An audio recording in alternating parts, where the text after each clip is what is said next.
Good evening.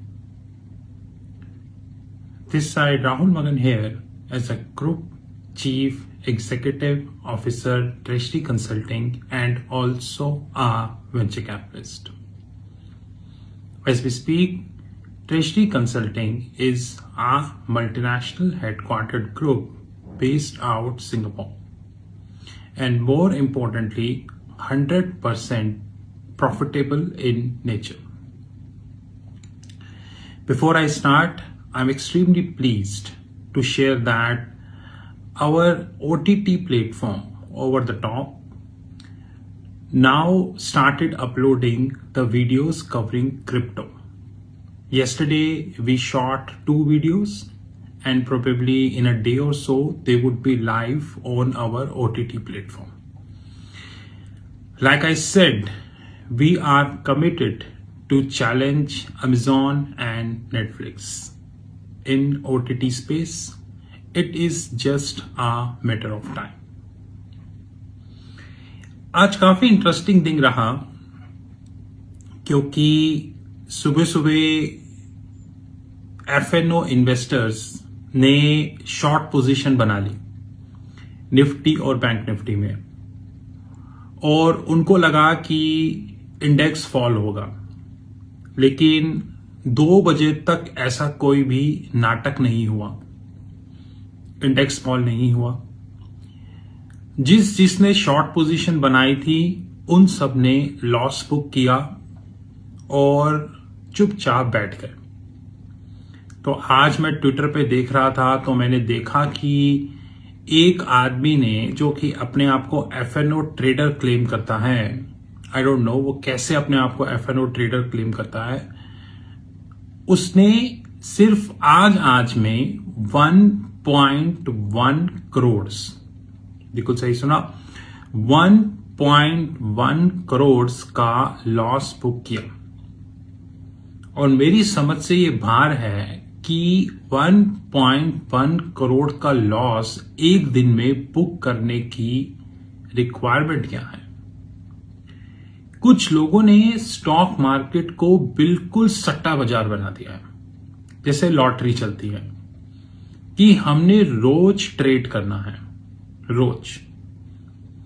और उसी सट्टे बाजार के कारण मार्केट में वॉलेटाइल मूवमेंट्स होती हैं, जिससे कि रिटेल इन्वेस्टर्स को ट्रिमेंडस लॉस होता है।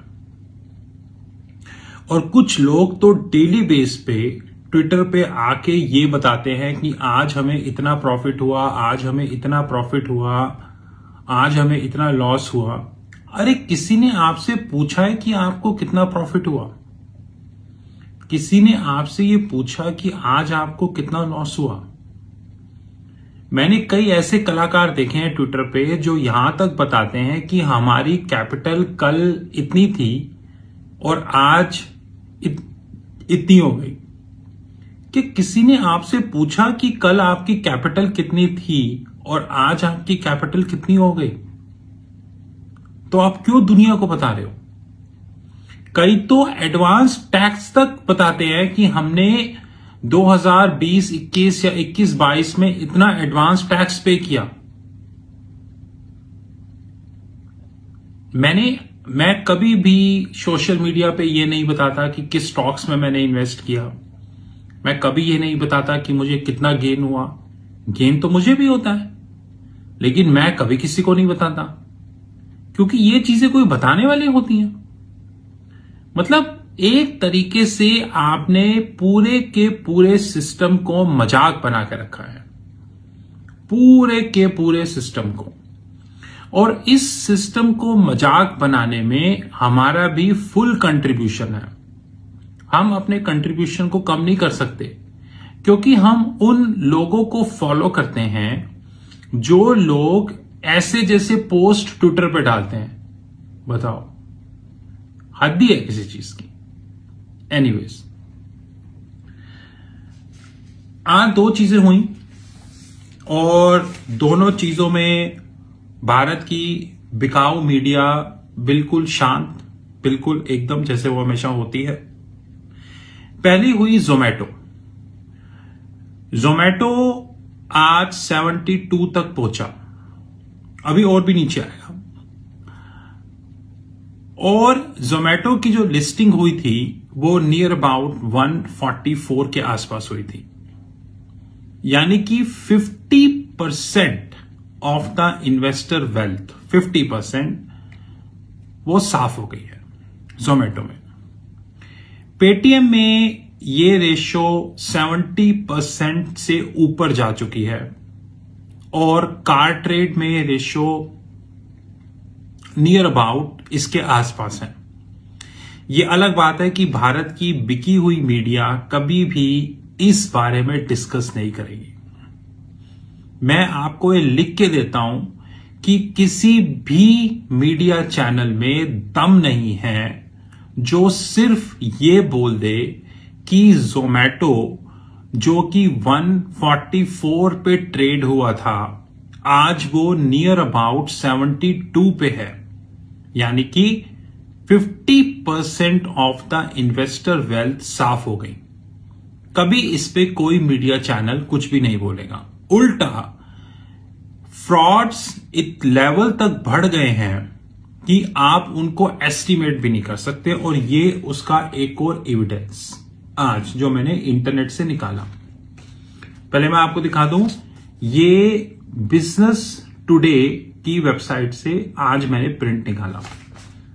बिजनेस इनसाइडर इंडिया की वेबसाइट से मैंने इसका प्रिंट निकाला, और ये एकदम लेटेस्ट आर्टिकल है LIC का, लाइफ इंश्योरेंस कॉर्पोरेशन का।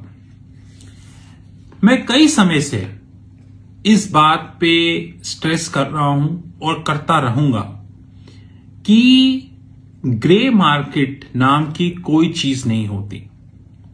पेटीएम का स्टॉक जब लिस्ट हो रहा था तब इसी ग्रे मार्केट ने पेटीएम को तुर्रम खान बना दिया था, लेकिन अल्टीमेटली क्या हुआ आप सबने देखा।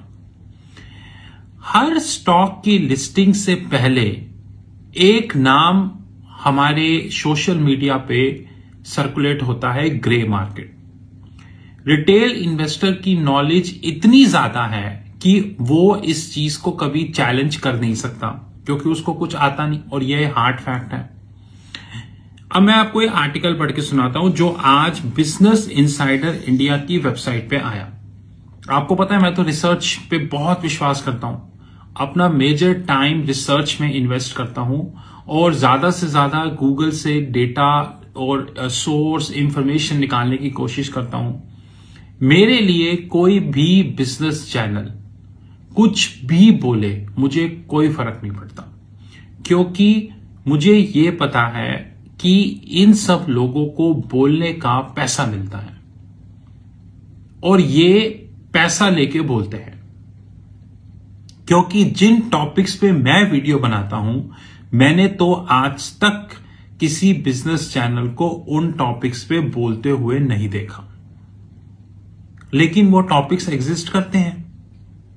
अब जैसे कि लाइफ इंश्योरेंस कॉर्पोरेशन का जो IPO है वो 4 मई को आ रहा है और 9 मई तक ये क्लोज हो जाएगा। मैं तो आपको अभी बोल रहा हूं कि मैं और मेरा फंड इस IPO में पैसा नहीं लगाएगा। जैसे कि मैंने पेटीएम में बिल्कुल क्लियर कर दिया था कि मैं पेटीएम, जोमेटो, नाइकिया, पॉलिसी बाजार, कार ट्रेड में पैसा नहीं लगाऊंगा। और आने वाले समय में भी जो स्टार्टअप्स आ रहे हैं, मोबीक्विक, ओयो, डिलीवरी, इनमें भी मैं 1 रुपया इन्वेस्ट नहीं करूंगा। जो कंपनी लॉस मेकिंग है उसमें तो इन्वेस्टमेंट का मतलब ही नहीं है। तो लाइफ इंश्योरेंस कॉर्पोरेशन में भी मैं इन्वेस्ट नहीं करूंगा। इसका मतलब ये नहीं है कि life insurance corporation loss making company है। Life insurance corporation profitable company है, लेकिन लाइफ इंश्योरेंस कॉर्पोरेशन में एक इश्यू है। वो इश्यू ये है कि जो इनका पैट है, जिसे हमारी भाषा में बॉटम लाइन बोला जाता है, प्रॉफिट आफ्टर टैक्स, ये इनकी वैल्यूएशन को जस्टिफाई नहीं करता। क्योंकि पहली कंडीशन तो होती है कि वो कंपनी प्रॉफिटेबल होनी चाहिए। ठीक है, LIC एक प्रॉफिटेबल कंपनी है, माना। लेकिन उसका दूसरा इश्यू ये है कि जो आपका बॉटम लाइन यानी कि प्रॉफिट आफ्टर टैक्स होता है, वो आपकी वैल्यूएशन को जस्टिफाई करना चाहिए। अगर वो आपकी वैल्यूएशन को जस्टिफाई नहीं कर रहा है तो आप उसमें इन्वेस्ट ना करें। मेरा पर्सनल ओपिनियन है कि LIC का जो पैट है वो उसकी वैल्यूएशन को जस्टिफाई नहीं करता, और मेरे पास इस चीज की फिगर्स भी हैं। एक जो ये आर्टिकल पब्लिक डोमेन में आया है, ग्रे मार्केट ये कह रही है कि LIC को 45 रुपीस का प्रीमियम मिलेगा, यानी LIC का जो लिस्टिंग प्राइस है वो 902 टू 949 के बीच में होगा, और इसको 45 रुपीस का लिस्टिंग मिलेगा, लिस्टिंग गेन, जिसे डिबट गेन भी कहते हैं। पहला क्वेश्चन तो ये है कि जब 2 महीने पहले LIC 14 से 15 लाख करोड़ की कंपनी थी, तो ऐसी कौन सी तोप चल गई कि LIC सीधे ही 6 लाख करोड़ की बैलेंस शीट पे आ गई, वैल्यूएशन पे आ गई। ऐसा कौन सा तोप चल गई कि LIC सिर्फ 6 लाख करोड़ की वैल्यूएशन पे आ गई? क्योंकि भारत की मीडिया ने तो LIC को 14 लाख करोड़ पे भी जस्टिफाई कर दिया था, तो फिर 6 लाख करोड़ पे जस्टिफाई कैसे कर दिया? ये तो वही बात हो गई कि पहले जब सरकार फार्म बिल लेके आई थी तो कई स्पीकर्स ने फार्म बिल को जस्टिफाई कर दिया था कि फार्म बिल में ये है लाइक दिस। और जब उसी सरकार ने पार्लियामेंट में फार्म बिल वापस ले लिया, उन्हीं स्पीकर ने फिर फार्म बिल को जस्टिफाई भी कर दिया कि इसलिए वापस लिया। तो ये जो 45 रुपीस का ग्रे प्रीमियम जो ये आर्टिकल बोल रहा है, ये कैसे निकला? इसका क्या फॉर्मूला है? कौन ऐसा इंस्टीट्यूशन है जो इस फॉर्मूले को निकाल रहा है? उस इंस्टीट्यूशन का जो फॉर्मूला है ये 45 रुपीस का, वो पब्लिक डोमेन में क्यों नहीं है? वो इंस्टीट्यूशन का एड्रेस, उनके सीईओ का फेस, उनका ऑफिस, उनका मोबाइल नंबर पब्लिक स्पेस में क्यों नहीं है? तो ये 45 रुपीस कैसे निकले? और अगर ये 45 रुपीस में जो क्वेश्चंस मैंने आपके सामने रखे, अगर ये पब्लिक स्पेस में नहीं है, तो फिर इस 45 रुपीस की क्या वैलिडिटी है? सबसे इंपॉर्टेंट चीज। और भारत का रेगुलेटर क्या इसे देख नहीं रहा कि ये खुलेआम ग्रे मार्केट का प्रीमियम वेबसाइट्स पे सर्कुलेट हो रहा है, वो भी LIC, लाइफ इंश्योरेंस कॉर्पोरेशन? बताओ। सबसे इंपॉर्टेंट बात यह है कि LIC का जो पैट है, प्रॉफिट आफ्टर टैक्स है, वो फाइनेंशियल ईयर 19 में था 2627 करोड़, 2627 करोड़, जो कि फाइनेंशियल ईयर 20 में हो गया 2710 करोड़। यानी मैं कुछ बोलना ही नहीं चाहता, मतलब मैं क्या बोलूं ईमानदारी से। फाइनेंशियल ईयर 21 में हो गया 2974 करोड़, 2974 करोड़। और ये यहां पे जो है ये दिखाया गया है, और ये इंफॉर्मेशन LIC की रेड हियरिंग प्रोस्पेक्टस से डाउनलोड की गई है, जिन्होंने भी आर्टिकल बनाया है। और इसका आप आर्टिकल देखिए, the life insurance giant is launching the largest IPO in the market. In fact, post-launch, LIC become the 5th largest company on the exchanges, with the estimate market capitalization of 6 lakh crores. 6 lakh crores. But पहले तो ये 14 लाख करोड़ था, तो 14 लाख करोड़ से 6 लाख करोड़ कैसे हो गया, ये तो समझ नहीं आया। इसके लिए तो आइंस्टाइन को बुलाना पड़ेगा समझने के लिए, क्योंकि मेरी तो समझ में आया नहीं। दूसरी इंपॉर्टेंट चीज, अगर आप पिछले कुछ सालों में देखें तो जो प्राइवेट इंश्योरेंस है, जैसे कि HDFC standard life, ICICI prudential, SBI life, although SBI life private public दोनों है, और ऐसी जैसी कुछ और कंपनीज जो लिस्टेड नहीं है, जैसे भारतीय एक्सा और ऐसी कई कंपनीज हैं, इनका जो मार्केट कैप है वो इंक्रीज हुआ है, मतलब मार्केट शेयर इंक्रीज हुआ है, जो कि एक अच्छी बात है। मैं HDFC लाइफ के अभी रिजल्ट्स देख रहा था, जो क्वार्टर के आए, जबरदस्त रिजल्ट्स, बहुत अच्छा नेट प्रॉफिट इन्होंने रिपोर्ट किया। मतलब मैं काफी इंप्रेस हुआ उनके रिजल्ट्स देख के, और मैं अप्रिशिएट करता हूं कि अगर वो इस चीज को कंटिन्यू आगे करेंगे। लेकिन वो चीज मुझे LIC की बैलेंस शीट्स में नहीं दिखती। हां, ये अलग बात है कि भारत की मीडिया ने पेटीएम को हाइप दिया, जोमेटो को हाइप दिया, पॉलिसी बाजार को हाइप दिया, नाइकिया को हाइप दिया, कार ट्रेड को हाइप दिया, सारे लॉस मेकिंग स्टार्टअप्स को हाइप दिया, और अब LIC को हाइप दे रही है। लेकिन मैं LIC में पैसा इन्वेस्ट नहीं करूंगा, क्योंकि इसका PAT, profit after tax, falling market share, rising share of the competitors, ये इसकी वैल्यूएशन को जस्टिफाई नहीं करता।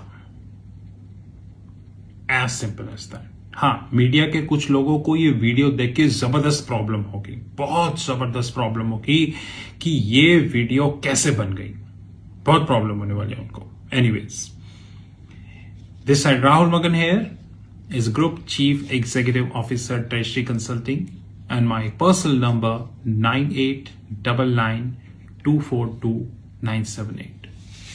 जो लोग फॉर्मूले निकालते हैं ना, वो अपना फेस और नंबर पब्लिक डोमेन में रखते हैं। ये नहीं कि इस तरीके से ग्रे मार्केट, कौन ग्रे मार्केट, कैसी ग्रे मार्केट, ऐसी चीजें छापते हैं। लेकिन ये महान काम सिर्फ इंडिया में ही हो सकते हैं। पूछो क्यों? क्योंकि यहां पे ऐसी चीजें खुलेआम वेबसाइट्स पे सर्कुलेट होती है और सब देख रहे होते हैं। This is Rahul Magan as a group chief executive officer treasury consulting. My number 9899242978।